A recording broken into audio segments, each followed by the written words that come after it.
منڈی جانے سے پہلے ان امور کا اہتمام کریں۔ نمبر 1، استخارہ۔ 2 رکعت استخارے کی نفل پڑھ کر یہ دعا کر لیں کہ اللہ تعالیٰ جو معاملہ میرے لیے بہتر ہو اس کی رہنمائی فرما دیجئے، اور جو میرے حق میں برا ہو اس سے محفوظ فرما دیجئے۔ ہوتا یہ ہے کہ جب بندہ ہر کام میں اللہ سے پوچھ کر قدم اٹھاتا ہے، اللہ تعالیٰ ایسے شخص کی پوری رہبری رہنمائی فرماتے ہیں، اور استخارہ کرنے کے بعد اس شخص کے ساتھ وہی معاملہ ہوتا ہے جو اس کے حق میں بہتر ہوتا ہے۔ اور بغیر استخارے کے اپنی عقل پہ بھروسہ کر کے جب انسان اپنے کاموں کو انجام دیتا ہے تو قدم قدم پر انسان ٹھوکریں کھاتا ہے۔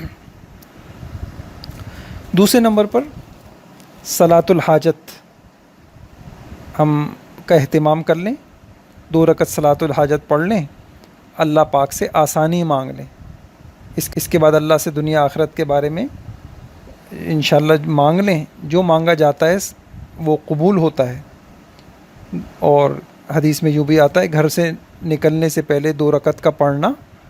گھر سے باہر نکلنے کے بعد کی برائی سے انسان کو بچا لیتا ہے۔ تو اس صلاۃ الحاجت کی برکت سے انشاءاللہ اللہ پاک وقت میں بھی برکت دیں گے، جان مال کی حفاظت بھی ہوگی۔ تیسرا کام یہ کر لیجئے کہ کسی تجربے کار سے مشورہ کر لیں، اور بہت ہی اچھا ہو کہ وہ کوئی تجربے کار ساتھ چلنے کے لیے آمادہ ہو، خریداری کرا دے، تو یہ بہت اچھا ہوگا۔ تجربے سے، مشورے سے دوسروں کے فائدہ اٹھانا چاہیے، مشورے میں برکت ہوتی ہے۔ چوتھا کام یہ کرنا ہے کہ نماز کا اور جماعت کا بہت خیال کرنا ہے، نماز قضا نہ ہو جائے، جماعت نہ چھوٹ جائے۔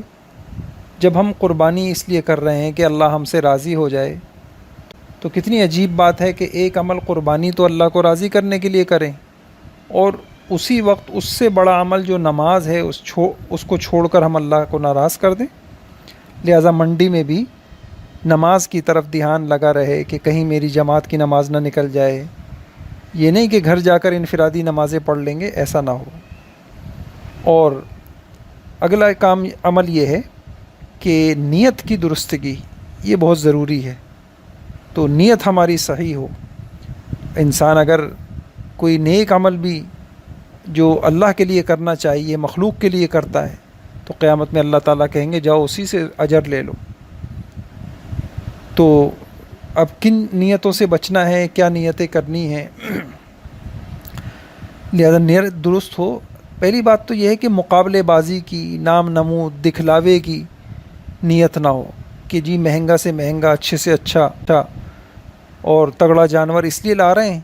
کہ ہمارے محلے میں فلاں صاحب نے اتنے کا لایا ہے، اگر ہم اس سے کمزور لائیں گے تو جو ہے ان کی واہ واہ ہو جائے گی، ہم تگڑا لائیں گے تو ہماری واہ واہ ہو جائے گی۔ تو نام نمود دکھلاوے کی نیت نہ ہو،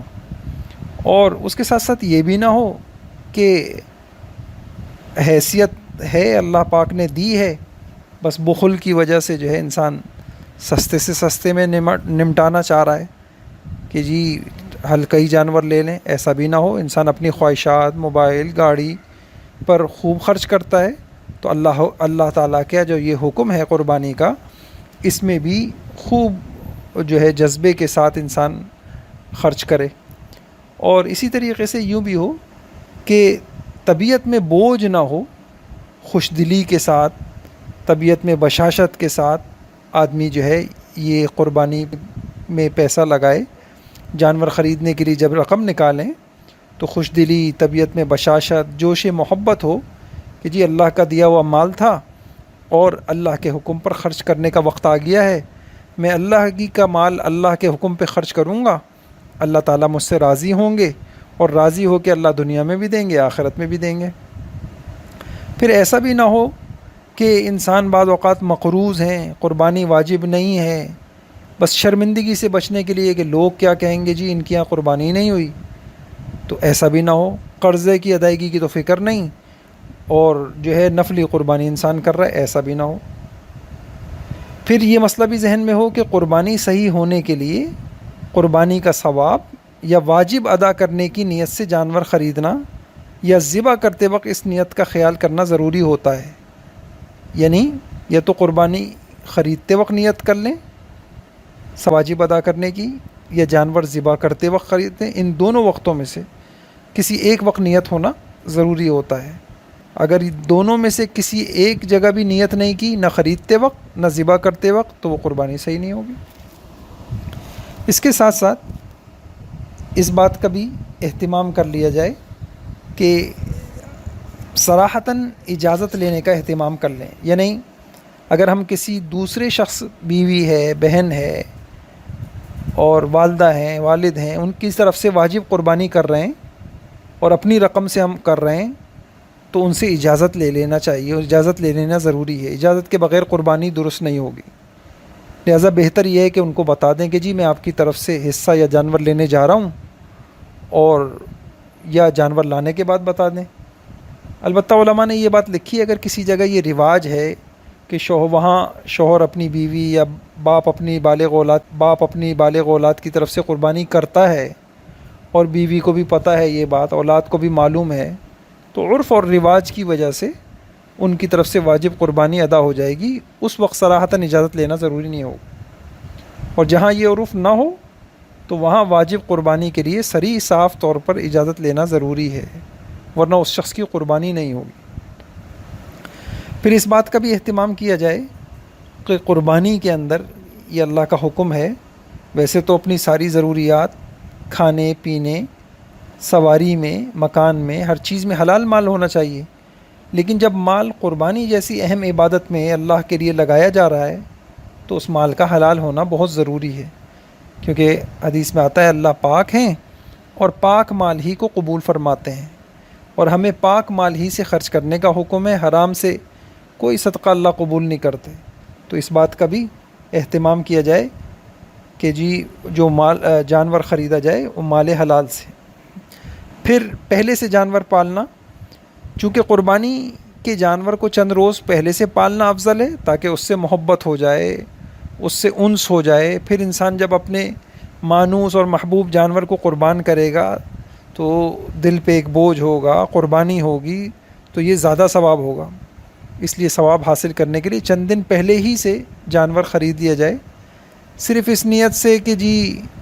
کون جو ہے اس کی چارے کا بندوبست کرے گا، کون حفاظت کا بندوبست کرے گا،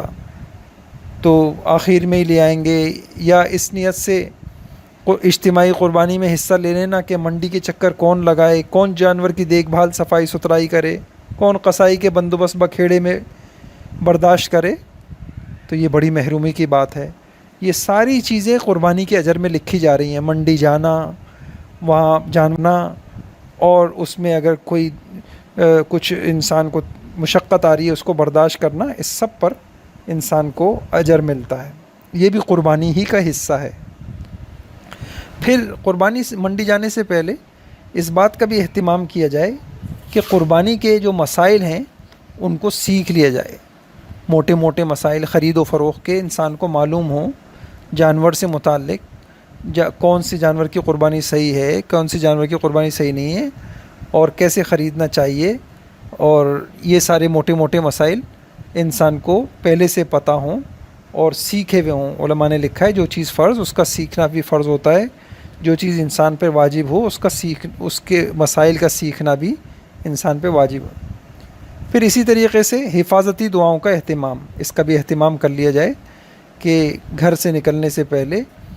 اور انسان جو ہے وہ حفاظتی دعائیں پڑھ لے، اس کا اہتمام کر لے۔ جب گھر سے نکلے بسم اللہ توکلت علی اللہ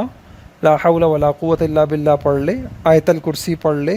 اور جو حفاظتی دعائیں سورہ فلق ہے، قل هو اللہ احد، قل اعوذ برب الفلق، قل اعوذ برب الناس، یہ دعائیں پڑھ لے تو انشاءاللہ حفاظتی دعاؤں کی وجہ سے بھی اللہ پاک